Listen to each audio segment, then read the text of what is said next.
Mais oui, et tous les cambrioleurs ne s'appellent pas Arsène Lupin et ils ne laissent pas un petit mot sur le piano. Vous savez que, histoire de comme ça, pour pimenter un petit peu le petit déjeuner, vous savez qu'il y a un cambriolage toutes les 90 secondes? C'est hallucinant. Oui, selon les chiffres, voilà où nous en sommes. Et en fait, ce qu'il faut bien savoir, c'est que 80% des cambrioleurs passent par la porte. Ça veut dire quoi? Que la première démarche, le premier geste à effectuer pour se protéger, c'est d'avoir une porte solide. Avant de se lancer dans des alarmes, la première chose qui compte, c'est la porte. Donc cette porte, si possible, il vaut mieux qu'elle soit blindée. Après, il existe plusieurs catégories de portes blindées. Nous avons visité un laboratoire européen indépendant situé en France, qui est le seul laboratoire français à décerner une certification qui s'appelle A2P, qui est reconnue par les professions de sécurité et par les assureurs. Donc il y a différentes catégories et ça s'analyse en temps de résistance. C'est-à-dire vous avez 5 minutes, 10 minutes, 15 minutes de résistance de la porte avant qu'elle ne puisse s'ouvrir. Mais quand on parle de 15 minutes, qui est le temps maximum, il faut bien comprendre que c'est en laboratoire. Donc il faut multiplier par 3 ou 4 par rapport à la réalité. Dans la vie, ça fait à peu près une petite heure de résistance. Pourquoi ? D'abord parce qu'en laboratoire, il n'y a pas le même stress que pour un cambrioleur. Ensuite, tous les outils qui sont normés sont réunis. Ensuite, le cambrioleur ne va pas forcément s'intéresser à tous les points d'attaque de la porte, c'est-à-dire les deux côtés, la façade et la serrure. Le testeur, oui, lui, il va véritablement tout tester. Enfin, dernière chose, les images que vous allez voir sont entre guillemets connues des cambrioleurs. Les systèmes d'attaque sont connus. Il y a d'autres tests qui, bien sûr, sont effectués aussi en laboratoire et que nous n'avons pas filmés, notre rôle n'étant pas de donner de mauvaises idées. D'accord? Donc, simplement pour vous montrer en fait une simulation de cambriolage, parce que c'est ça un test. On essaie d'ouvrir une porte. Voilà ce que ça donne. Regardez.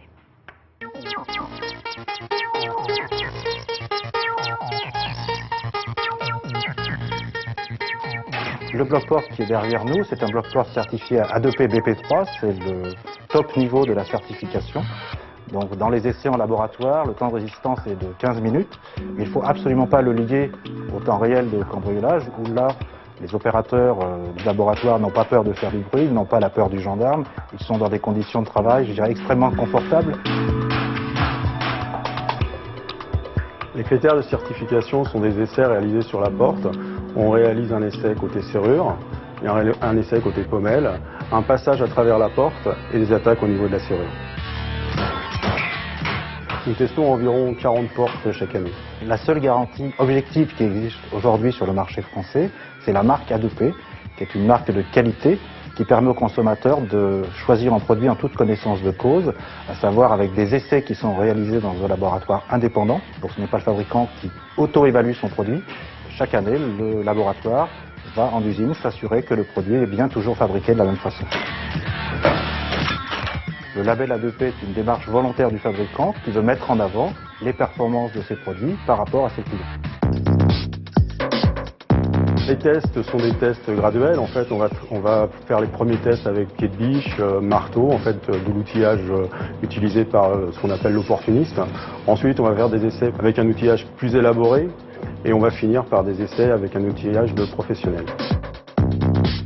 Dans la réalité, un quart d'heure de labo équivaut à environ 3 quarts d'heure, puisqu'on estime qu'il faut toujours multiplier par 3. En labo, Bon, on va résumer, l'ennemi juré du cambrioleur, c'est le temps. Absolument. Ça, c'est très très important. Donc plus votre porte résiste longtemps, moins, c'est mathématique, vous avez de risques de vous faire cambrioler. Et ne laissez pas les clés sous le paillasson non plus. Parce que ça, c'est un...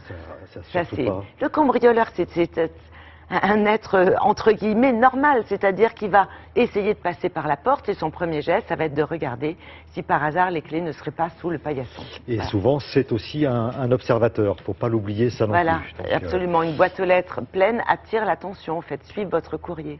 Merci beaucoup, Isabelle. Voici ce qui vous attend dans le journal de 8 heures. Nous reviendrons.